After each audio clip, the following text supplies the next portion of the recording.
اس نہ ختم ہونے والی دولت کی میں کتنی بھاری قیمت چکا رہا ہوں۔ میں اب کچھ نہیں کر سکتا تھا سوائے بے بسی سے آنسو بہانے کے۔ مسٹر پشکن، کوئی بھی بات کرنے سے پہلے میں آپ کو بتا دوں کہ یہ کام بہت مشکل ہے، اسی لیے میری فیس بھی اسی حساب سے ہوگی۔ ہنری نے یہ بات اگلی ملاقات پر مجھ پر واضح کر دی۔ میرے کہنے پر ہنری مسکرایا، پھر رک کر بولا، مسٹر پشکن، میری بات اب غور سے سنیے۔ یہ بات تو طے ہے کہ اس شیطانی کھوپڑی سے آپ کی جان اس وقت ہی چھوٹے گی جب اسے اپنا نیا شکار مل جائے، اور میں یہ بھی نہیں کہہ سکتا کہ اس کے بعد آپ کا کیا ہوگا۔ ہاں، البتہ اگر آپ اپنی عمر روکنا چاہیں تو آپ اس سلسلے کو اسی مرحلے تک روک سکتے ہیں۔ میرے کہنے کا مطلب یہ ہے کہ آگے آپ کو عمر کا مزید نقصان نہیں ہوگا۔ یہ سن کر میں خاموش ہو گیا اور خوشی سے بولا، تو مجھے اب کیا کرنا ہوگا؟ میرے سوال کے جواب میں ہنری بولا، مسٹر پشکن، اگرچہ یہ جو میں آپ کو بتاؤں گا وہ شاید آپ کو سننے میں آسان لگے، مگر یہ اتنا بھی آسان نہیں ہے۔ سب سے پہلے تو آپ کے اپنے خون سے ایک عمل کرنا ہوگا۔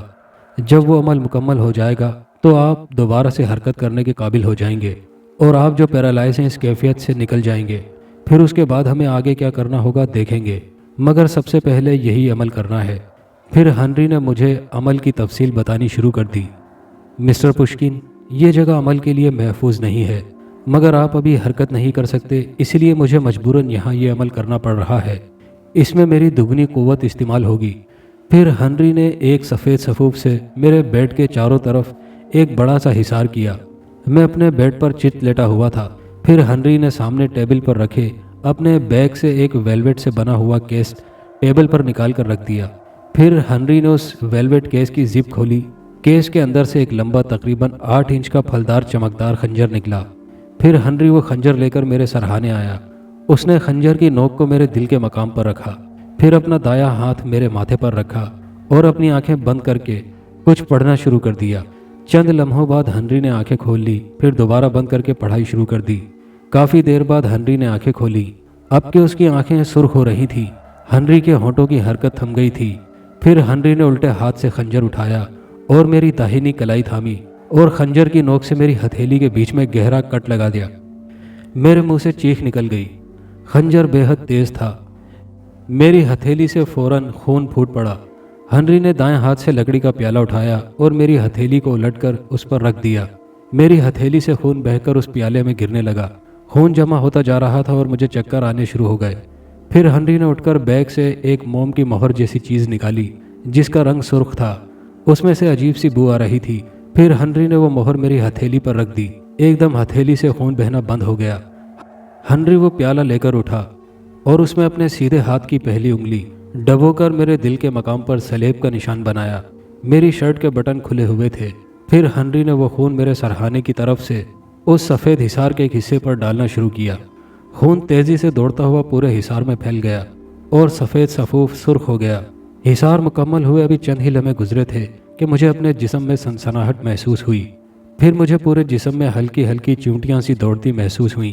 میں نے اپنے ہاتھ کی انگلیوں کو جنبش دی تو ان میں حرکت ہوئی۔ یہ دیکھ کر میں خوشی سے پاگل ہونے لگا۔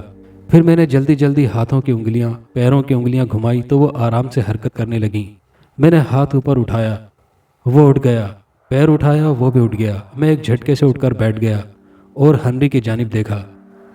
وہ نڈھال سا نیچے پڑا تھا اور ہانپتے ہوئے بولا، مسٹر پشکن، عمل کامیاب ہو گیا، اب آپ واپس حرکت کر سکتے ہیں۔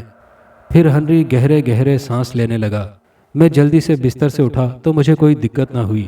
میں ہنری کے پاس گیا تو وہ ابھی بھی اپنی بے ترتیب سانسوں کو بحال کرنے کی کوشش کر رہا تھا۔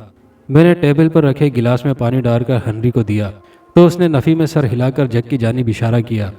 میں نے جگ اٹھا کر ہنری کی جانب بڑھایا تو اس نے جھپٹ کر اپنے منہ سے لگا لیا اور پورا جگ خالی کر دیا اور گہرے گہرے سانس لینے لگا۔ میں نے ہنری کو سہارا دے کر اٹھایا اور اسے صوفے پر لٹا دیا۔ پھر میں نے اس کے لیے مشروب تیار کیا اور گلاس اس کی جانب بڑھایا۔ ہنری نے کشن سے سہارا لے کر گلاس تھام لیا اور ہونٹوں سے لگا لیا۔ مشروب ختم کر کے آنکھیں بند کر کے لیٹ گیا۔ پھر کافی دیر بعد اس نے آنکھیں کھولی اور ہلکے سے بولا، مسٹر پشکن، یہ کام بھی آسان نہیں ہے۔ دیکھیے میں کتنا کمزور ہو گیا ہوں، جان بھی جا سکتی ہے اس کام میں۔ اتنا کہہ کر ہنری نے پھر آنکھیں موند لی۔ مسٹر ہنری، میں آپ کا یہ احسان کبھی نہیں اتار سکتا۔ یہ واقعی بہت مشکل کام ہے۔ آپ کی حالت سے میں کچھ اندازہ کر سکتا ہوں، میں نے کہا۔ میں نے ہنری کے لیے کھانا منگوایا۔ ہنری نے بہت منع کیا مگر میں نے اسے زبردستی کھانے پر روک لیا۔ ہنری نے وہیں صوفے پر ہی کھانا کھایا۔ پھر میں نے اسے رات رک جانے کا کہا مگر ہنری نے منع کر دیا اور بولا، مسٹر پشکن ابھی میں چلتا ہوں، مجھے سب سے پہلے اپنی کھوئی ہوئی طاقت واپس حاصل کرنی ہے، اس میں مجھے بہت وقت لگے گا، باقی آگے کیا کرنا ہے وہ بعد میں طے کریں گے۔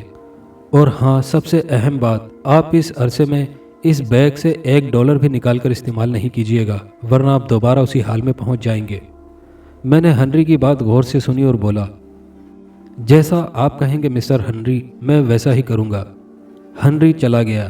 اس کے بعد میں نے اس بیگ کو الماری میں رکھ دیا مگر پھر بھی میری عمر بڑھتی گئی۔ پھر ایک دن میری طبیعت پھر سے خراب ہونے لگی۔ میں نے ہنری کو دوبارہ کال کی تو وہ بولا، مسٹر پشکن میں آپ کے لیے ہی کام کر رہا ہوں تاکہ آپ اس پریشانی سے نکل جائیں۔ اور پھر اس نے 3 دن بعد ملاقات کا وقت طے کر لیا۔ کیسے ہیں مسٹر پشکن؟ ہنری نے مجھ سے ہاتھ ملاتے ہوئے سوال کیا۔ بس جی رہا ہوں، میں نے مایوسی سے سر ہلا کر کہا۔ ہنری میرے سامنے والے صوفے پر بیٹھ گیا۔ ملازم مشروب لے آیا اور پیش کرنے لگا۔ میں نے ایک بریف کیس ہنری کی جانب بڑھاتے ہوئے کہا، مسٹر ہنری، آپ کی فیس $25,000 تھی اور اس بریف کیس میں $50,000 ہیں، یہ آپ رکھیں۔ ہنری نے مشروب کا گھونٹ لیا اور برف کو گلاس میں گھماتے ہوئے مجھ سے مخاطب ہوا، شکریہ مسٹر پشکن، لیکن میں صرف اپنی اصل فیس ہی لوں گا۔ ہنری کا جواب سن کر میں نے مسکرا کر کہا، یہ ایک دوست کی طرف سے تحفہ ہے۔ تو ہنری نے کچھ نہیں کہا۔ پھر ہنری نے ایک گلاس سے مشروب کا آخری گھونٹ حلق سے اتارا اور گلاس ٹیبل پر رکھتے ہوئے بولا، مسٹر پشکن اب اصل بات کی طرف آتے ہیں۔ آگے کا ہمارا اقدام مشکل ہے، بلکہ یہ کہنا صحیح رہے گا کہ بے حد مشکل ہے۔ ہنری نے کہا تو میں نے سوال کیا، کیا ہمارے پچھلے عمل سے بھی زیادہ مشکل ہے؟ اس عمل کو کرنے کے بعد تو تم کافی کمزور ہو گئے تھے۔ وہ بھی تو مشکل ہی تھا۔ ہنری میری بات پر کہا لگاتے ہوئے بولا، مسٹر پشکن وہ عمل تو اس کی دھول بھی نہیں ہے۔ اب جو عمل ہم کرنے جا رہے ہیں وہ ایک جان لیوا عمل ہے، خون تھکوا دیتا ہے یہ کرنے والے کو، اور اس عمل کے لیے سب سے اہم اور لازمی چیز جو ہے وہ یہ ہے کہ زندہ جیتا جاگتا بچہ، وہ بھی لڑکا، جس کی عمر 4 ماہ سے زیادہ نہ ہو۔ ہنری کی بات پر میں چونک کر اس کی طرف دیکھنے لگا۔ پھر میں نے سوال کیا، بچہ؟ ہم بچے کا کیا کریں گے؟ تو ہنری نے میری طرف دیکھتے ہوئے سپاٹ لہجے میں کہا، اس بچے کے خون پر عمل کریں گے اور کیا۔ میں نے خوف سے جھرجھری لی اور کانپتے ہوئے اپنا اندیشہ ظاہر کیا، تو اس کے لیے اس بچے کو مارنا ہوگا کیا؟ میں نے امید بھری نگاہ سے ہنری کی طرف دیکھا کہ میرا اندیشہ وہ غلط ثابت کر کے نہ میں جواب دے گا، مگر جواب اس کے برعکس تھا۔ ظاہر ہے مسٹر پشکن، ہمیں اس بچے کو مار کر اس کے خون پر عمل کرنا ہوگا، ہنری نے لاپرواہی سے کہا۔ اس لمحے میں مجھے ہنری سے نفرت سی محسوس ہوئی اور مجھے اس سے خوف بھی محسوس ہوا، مگر میرے پاس کوئی دوسرا راستہ نہ تھا جو میری مدد کرتا۔ ہنری تو مسیحا بن کر آیا تھا، ورنہ میں تو اپنی ساری زندگی بستر پر گزارتا۔ اور دوسری بات یہ کہ ہنری یہ سب کس کے لیے کر رہا تھا؟ میرے لیے۔ نہیں مسٹر ہنری، میں یہ نہیں کر سکتا، ایک ننھے معصوم کی جان لینے کا تو میں تصور بھی نہیں کر سکتا، میں نے بے بسی سے کہا۔ تو پھر میں معذرت چاہوں گا مسٹر پشکن، میں آپ کی کوئی مدد نہیں کر سکوں گا۔ یہ بات میں آپ سے بہت مرتبہ کر چکا ہوں کہ ہر چیز کی کوئی نہ کوئی قیمت ہوتی ہے، اور اپنی آسانی کے لیے آپ کو یہ قیمت چکانا پڑے گی۔ آپ کو بچانے کے لیے صرف اور صرف یہی ایک عمل ہے جو میں نے بہت مختلف عمل کرنے کے بعد، محنت سے معلومات حاصل کرنے کے بعد تلاش کیا ہے۔ ہنری نے 2 ٹوک الفاظ میں کہا، مگر مسٹر ہنری، آپ خود کو میری جگہ رکھ کر سوچیں اور خود بتائیں کہ کس طرح کا دل ہوگا جو کسی ننھے معصوم بچے کو مار کر اس کے خون پر عمل کرے گا۔ بھلا یہ کیوں کر ممکن ہے؟ میں نے کہا، مسٹر پشکن آپ کی بات اپنی جگہ درست ہے، مگر زندگی میں بہت سی ایسی چیزیں ہوتی ہیں جو انسان کو اپنی مرضی کے خلاف کرنی پڑتی ہیں۔ ہمارے پاس کوئی دوسرا آپشن ہے ہی نہیں۔ اس بچے کے خون پر عمل کر کے، اس شیطانی کھوپڑی کو بھینٹ دے کر، اس بچے کے دل پر عمل کر کے، اس بچے کی عمر کے بدلے تمہاری بڑھتی عمر کو چھوٹ ملے گی۔ دوسری صورت میں آپ اس طرح اپنی عمر گنواتے رہیں گے۔ آپ اچھی طرح سوچ لیں، فیصلہ آپ پر منحصر ہے۔ ہنری نے کہا تو اس کی بات سن کر میں سوچ میں پڑ گیا۔ ہنری دوبارہ بولا، ایک بات اور مسٹر پشکن، سوچنے کے لیے آپ کے پاس زیادہ وقت نہیں ہے۔ آنے والی جمعرات کو پورا چاند ہوگا اور یہ عمل ریڈ مون میں ہی ہو سکتا ہے۔ اگر یہ ریڈ مون نکل گیا